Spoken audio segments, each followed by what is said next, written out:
Tita, payag ka ba na maging love team ang Cap4? Yun! Oh, Cap4. Oo naman. Cute naman sila, di ba?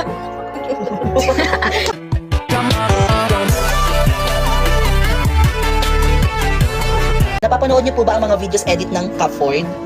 Yes. Alam mo, yan pala, every night parang, yun pinapanood ko yung mga edits na. Wala naman. Kaya medyo mula ng tulog. Hindi talaga natutuwa lang kami, kahit yung dad. Kasi nag-enjoy kami. Kasi palagi every night, nanonood talaga sa TV. Yung lalo na pag Cap4, yun, pinapanood talaga. Nag-enjoy kami sa mga edits ng Cap4. Good question to. Ano po masasabi niyo kay Caprice? Okay, Caprice. Kahit hindi ko siya nakilala personally, no? Dahil sa TV lang. Ang bait. Alam ko, mabait na bata. Saka cute.